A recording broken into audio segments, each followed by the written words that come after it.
Pakistan China institute اور J S group کے زیر تمام اسلام آباد میں سی پیک فیکٹ اور فکشن کے عنوان سے ایک تقریب کا انعقاد کیا جا رہا ہے جس سے پاکستانی پارلیمنٹرین خطاب کریں گے. CPEC project is a great job for the Pakistan. This is a win-win station, and I think in China we don't have such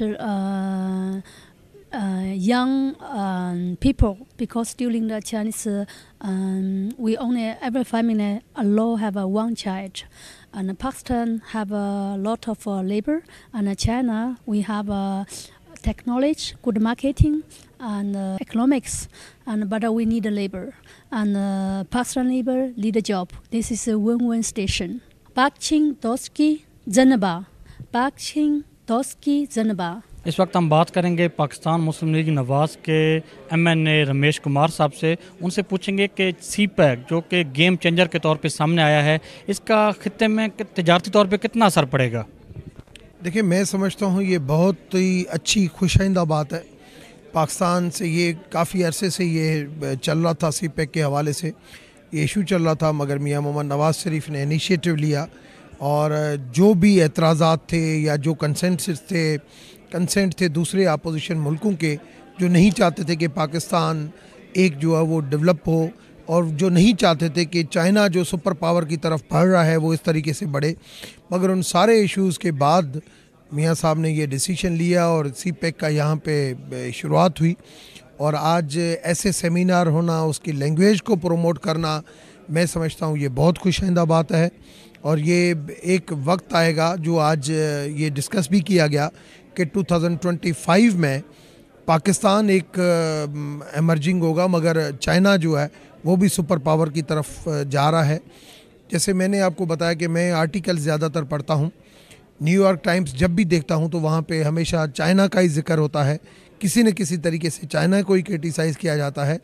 اور یہ زوال ہمیشہ آتا ہے. رشیا کا پہلے زوال آیا سپر پاور کا غلط پالیسی کی وجہ سے، امریکہ کی بھی ابھی جو غلط پالیسیاں ہیں اس وجہ سے وہاں پہ بھی یہ ان کو ہمیشہ دوسرے کسی سپر پاور کے ہونے کا خدشہ ظاہر ہوتا ہے.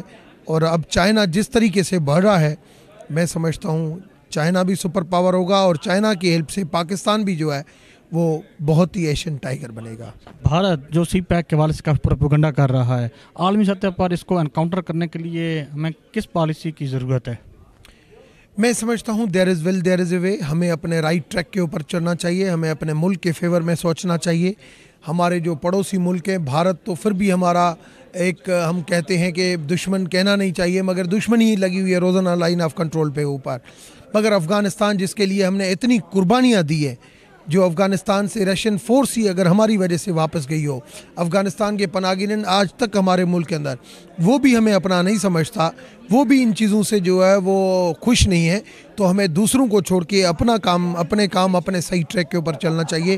آٹومیٹک راستہ نکل آئے گا، اور جب پاکستان ایک ایمرجنگ ایک بہت اچھا طاقتور ملک بنے گا تو یہ سارے جو پروپیگنڈا کریں وہ بھی ہمارے ساتھ مل جائیں گے. سر، ایک سیاسی سوال آپ سے کہ میاں محمد نواز شریف نے کل شیخو پورہ میں، اس سے پہلے لودھرا میں عدلیہ کو تنقید کا نشانہ بنایا. کیا آپ نہیں سمجھتے کہ اس سے پاکستان مسلم لیگ نون کا ہی نقصان ہو رہا ہے؟ میں سمجھتا ہوں ایسے پاکستان کا نقصان ہو رہا ہے، اور اداروں کا احترام ہونا چاہیے. ہر ادارے کو دوسرے ادارے کا احترام کرنا چاہیے. کبھی کبھار غلط بھی فیصلے ہوتے ہیں، کبھی صحیح فیصلے ہوتے ہیں، مگر ہر چیز کے اندر لینگویج کا جو استعمال، زبان کا جو استعمال ہے وہ ہمیشہ میٹھا ہونا چاہیے. تو میٹھے زبان سے جو ہے ہر چیز کا سالیوشن ملتا ہے، کڑوی زبان سے سالیوشن نہیں ہوتا. میاں صاحب کو آپ نے ایسا مشورہ دیا ہے کہ میٹھی زبان استعمال کریں؟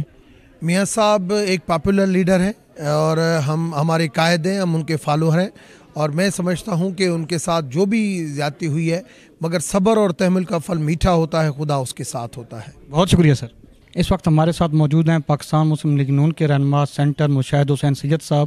ان سے ہم پوچھیں گے کہ سی پیک کے حوالے سے جو کہ ہمارے ہمسائے میں خاص کر بھارت اور باقی ممالک کا رویہ ہے اور جو خدشات ہیں، اس کو کس حد تک پاکستان حکومت اور چائنا دور کرنے میں کامیاب رہے ہیں؟ میں سمجھتا ہوں کہ یہ سی پیک ایک بہت تاریخی منصوبہ ہے، ایک اسٹریٹجک منصوبہ ہے، نہ صرف دو ممالک کے درمیان پاکستان اور چین جو ہمسایہ بھی ہیں اور دوست اور بھائی بھی ہیں، بلکہ خطے کے لیے. لیکن افسوسناک بات یہ ہے کہ بھارت خصوصی طور پر، اور بھارت کے پیچھے کچھ عناصر کی پشت پناہی بھی ہے، وہ چین کی مخالفت میں، پاکستان کی دشمنی میں سی پیک کے حوالے سے غلط بیانی بھی کرتے ہیں, حقائق کے منافی بات بھی کرتے ہیں, اور کھل کے کوشش کر رہے ہیں اس کو سیبوٹاج کرنے کے لیے. اور کچھ جو واقعات بھی ہوئے تھے اس کے پیچھے را ہے, اور ہم اس کی مذمت کرتے ہیں, کیونکہ نہ صرف یہ دہشت گردی کو اجاگر دے رہے ہیں بلکہ یہ پاکستان کے اندرونی معاملات میں مداخلت بھی کر رہے ہیں. وہ ہم نے کبھی اس میں مداخلت نہیں کی تھی, اس لیے ہم سمجھتے ہیں کہ آج کے دن ہم نے ایک خاص یہ جو پیش کی کتاب فیکٹ اور فکشن کہ سی پیک کے حقائق کیا ہیں, کیونکہ اس کے بارے میں جھوٹا پروپیگنڈا بھی پیش کیا جا رہا ہے باہر کی طرف سے, اور اس کا ہم نے مقابلہ کرنا ہے. اچھا سر, امریکہ جیسے ٹرمپ کے صاحب کی پالیسی ہمارے سامنے آ رہی ہے, کیا اس کی ایک وجہ یہ تو نہیں ہے کہ پاکستان اور چین بہت زیادہ جو تجارتی میدان اس میں اکٹھے ہو رہے ہیں, سی پیک اس کی وجہ تو نہیں ہے؟ دیکھیں جی, امریکہ کا ایک تبدیلی یہ آئی ہے کہ انہوں نے فیصلہ کیا ہے کہ ہندوستان پر انحصار کریں گے, ہندوستان سے قربت بڑھائیں گے, ہندوستان سے دفاعی معاہدہ بھی انہوں نے کیا ہے 2016 میں. تو اس حوالے سے وہ سمجھتے ہیں کہ ہندوستان کی بالادستی کو تقویت پہنچی جائے اس خطے میں, جو پاکستان بھی مخالفت کرتا ہے, چین بھی مخالفت کرتا ہے. تو پاکستان اور چین کے مشترکہ مفادات ہیں جو اس وقت امریکہ اور ہندوستان کے مفادات سے نہیں ملتے. تو چین کے خلاف جو ایک محاذرائی کی کوشش کی جا رہی ہے اس میں بھارت کو آگے کیا جا رہا ہے, اور بھارت کو چین کے مقابلے میں کھڑا کرنے کی کوشش کی جا رہی ہے جو پاکستان بھی مخالفت کرتا ہے. تو اس میں مشترکہ مفادات شامل ہیں, اس لیے ہندوستان اور یہ عناصر سی پیک کے مخالفت کرتے ہیں. سر, پاکستان بننے کے بعد سے لے کر آج تک ہم دیکھیں تو ہم امریکی بلاک کا حصہ رہے ہیں, لیکن امریکہ نے ہر دور میں, چاہے افغان وار ہو, چاہے یہ 9/11 کے بعد کی پالیسی ہو, پاکستان کو آخری وقت میں تنہا چھوڑ دیا. تو کیا ہمیں اپنی خارجہ پالیسی ریویو کرنے کی ضرورت نہیں ہے؟ میں خیال اب ریویو ہو رہی ہے. آپ نے دیکھا کہ اب سی پیک کے علاوہ روس, اس کے علاوہ ترکی, ایران, افغانستان, ہم اپنے آپشنز کھول رہے ہیں, اور یہ اب واضح ہو گیا ہے کہ امریکہ کے مفادات کئی ایریاز میں, خاص طور پہ سی پیک کے حوالے سے, ہندوستان کی بالادستی کے حوالے سے, افغانستان کی ان کی ناقص پالیسی کے حوالے سے, وہ ہمارے مشترکہ مفادات نہیں ہیں بلکہ ان کے مفادات مختلف ہیں. تو میں سمجھتا ہوں کہ اب وہ زمانے چلے گئے جب امریکہ ہمیں ڈو مور کہتا تھا, ہم نے جواب دے دیا نو مور کا, اور ہم نے ان کو کہا ہے کہ تم اپنی نالائکی اور اپنی ناکامی ہم پر نہ ڈالو. کلبھوشن کے حوالے سے ایک سوال کہ وہ جیسا کہ عالمی عدالت انصاف میں بھی کیس گیا ہوا ہے, پاکستان میں سزا موت کی سزا بھی سنائی جا چکی ہے, اور پاکستان نے ایک قدم آگے بڑھ کے ملاقات بھی کرائی اس کے خاندان سے, لیکن بھارت مسلسل LOC کی خلاف ورزی کر رہا ہے. تو اس کے حوالے سے ہم جو ہے جیسا کہ انٹرنیشنل کورٹ آف جسٹس ہے اس میں اپنا مقدمہ کیوں نہیں پیش کر رہے کہ جس میں یہ بتا سکیں کہ بھارت کا رویہ مسلسل ویسا ہی ہے جو کہ 75 سال میں ہمیں دکھائی دے رہا ہے؟ ہم اب پیش کر رہے ہیں, اور میں سمجھتا ہوں کہ جو LOC کی خلاف ورزی ہو رہی ہے اس کی بنیادی وجہ یہ ہے کہ جو کشمیری عوام کی جائز جدوجہد ہے آزادی کی, مزاحمت کی, بھارتی ظلم کے خلاف, اس کو وہ کچلنے میں ناکام رہے ہیں, اور اس لیے وہ اس کو اٹینشن جو ہے توجہ ہٹانے کے لیے وہ پاکستان کے اوپر چڑھائی کرتے ہیں, LOC کے ذریعے غریب لوگوں کو مارتے ہیں, معصوم لوگوں کو مارتے ہیں.